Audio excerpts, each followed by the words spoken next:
Hey guys, my name is Ryan and welcome to Overwatch Central. So in this video we're going to go over some bits and pieces of news, but it's fair to say that the majority of it is fairly positive. There's a lot of stuff here that I really think highlight how Blizzard are finally listening in a lot of different situations. We'll be going over new skins, new lore teases which are very interesting, and some information on Blizzcon, the World Cup, and some future workshop updates. And just sort of giving a general gist on that now that we've had a few days to sort of process it all. But before we get into all that, a big shout out to HyperX to celebrate 2 years of working with them, and they make some pretty amazing stuff, headsets, keyboards and mice, all of which myself and Miska use, and they're releasing all sorts of cool stuff at the moment such as microphones, but you can check out more details from them in the description below. We'll start with the new skins, as these will come from the All-Star event which is happening after Stage 2. There's a bit of a break in between where all of the Widowmaker 1v1 games will come out. I believe, hopefully this year at least, there's going to be a Talent Pacific and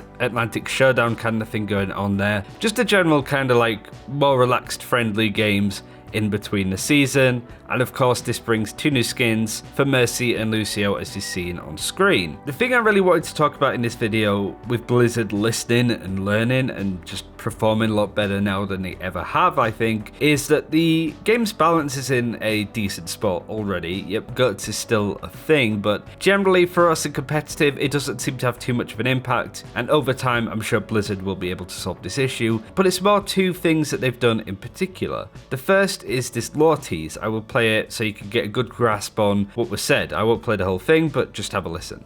DOomfist will be in Singapore in 3 weeks' time. And I trust that you'll leave me out of any discussions you have with him.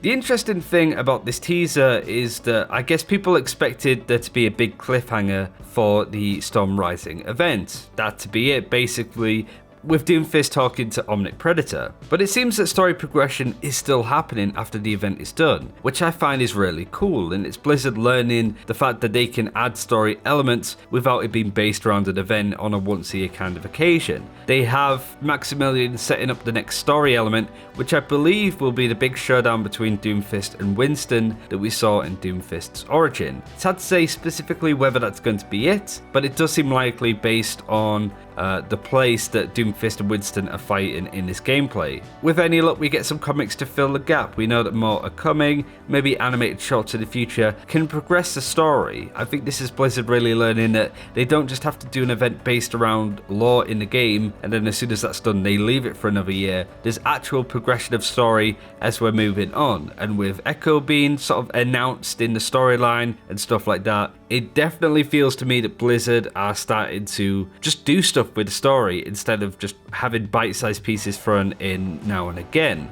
The other one is the Workshop Edition. Speaking of which, there was a new PTR patch that came out last night. It wasn't major, really, it was just that they've added a new Hero Gauntlet mode into the preset game modes for the Workshop, which is basically the gun game that you have been seeing that Miska highlighted yesterday and no doubt online on stuff like Twitter, Reddit, the like. Blizzard have also said that they want to add more features into the Workshop to give people more control, and I still think it's early days for this feature. As somebody that's not really into that side of the programming, I don't expect I'll really get my hands dirty with this, but I am certainly curious to see what kind of games come out of this. You know, like you have the whole Dota's been a big example, but also stuff like Dota Chess, which is a big thing on its own. So I am expecting there to be something like that in the future, just this mini game mode within Overwatch that might be able to progress. You know, if the community makes something that's really cool, Blizzard could put some funding into that idea and make something around it, and I think that's only a good thing. Nobody really expected something like this from Blizzard at all, but it really does add a lot to the lifespan of the game. Of course, those that play a lot of competitive, which is still a good amount of people, are not going to be happy that it isn't to do with PvP, but there are features for PvP coming in the future. Generally though, this has made me more excited to see Overwatch, and see Overwatch less as a pure competitive experience. You know, you have the Overwatch League. We've been doing Overwatch for so long,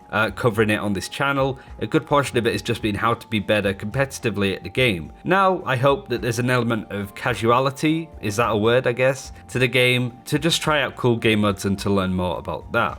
So I think Blizzard are really going above and beyond to just add more quality of life to Overwatch, to breathe in new air and to sort of take out the competitive, almost toxic community and get them to create some amazing stuff. That can only be a good thing, at least I hope. But this, along with lore teases, how Blizzard are going about balancing the game, it's not in a perfect state, it never will be, but they're learning with faster patches and more bigger impacts to the game. Generally, I just feel that Blizzard are doing a much better job now than they ever have, and as somebody that had to sit through the boring period of when there was just no news to talk about, it's really nice, it's really uplifting at the moment to talk Overwatch. I'll move on to the next thing, which is that the World Cup was announced. There was a bit of umming and ahhing, and speaking to sort of my sources of people that are sort of in the Overwatch League and stuff, there were very mixed responses on whether it would come back or not. There were rumours that it was going to come back for this year. There were rumours that they were going to scrap it altogether. But it has come with some pretty significant changes, and not all of it is perfect really,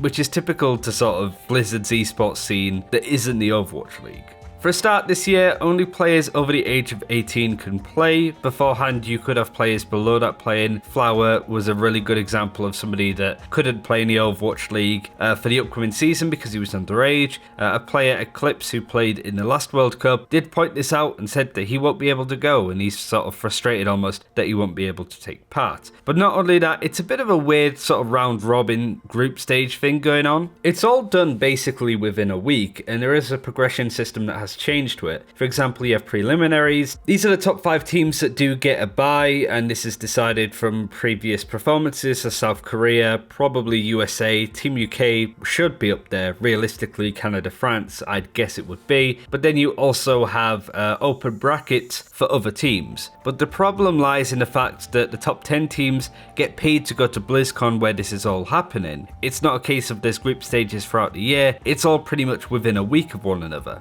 But yeah, the top 10 teams go to BlizzCon. Every other team has to pay their own way to go to take part. So teams like Australia or Thailand, as examples that might do well if given the opportunity, they might not be in the top 10, therefore they need to pay for their own flights, which of course they're just not going to do. This is one of those instances where it kind of sucks. But I'm really excited to see the World Cup back. Hopefully they find out the logistics a lot better. And I also hope to be more involved in Team UK this year to be community leader. But we'll sort of wait and see on that front, I think, too. Some final things to add really. BlizzCon is of course going to be happening this year with a few changes. All of the links I'll put in the description below. But also Bud Light is also going to be sponsoring the Overwatch League as the official beer of the league. It's very bizarre. I think there's a lot of people getting kind of upset about it, at least what I've seen on Twitter. But I guess the point is that Overwatch League has built up another huge sponsor, and hopefully people are taking esports and the league a lot more seriously. So far though, I'd say it's gone pretty well for them, but that's everything that I wanted to go over today. Just one final shout out to HyperX. We have been working with them for 2 years now. It's sort of clocked over into a new year. It's good to be part of that sort of group of content creators and influencers under that umbrella, but they also do make some amazing stuff. I'm about to travel to LA very shortly, and I can't wait to sort of get good use out of the Cloud Flight headsets, the wireless ones, being able to attach it to my laptop, my phone, pretty much seamlessly. But having that kind of gear, not only that, the keyboards and mice really make you as good at the game as you can be. Some really nice stuff, comfortable and really good. So big shout out to them. Thanks for watching guys, take care, and I'll see you next time.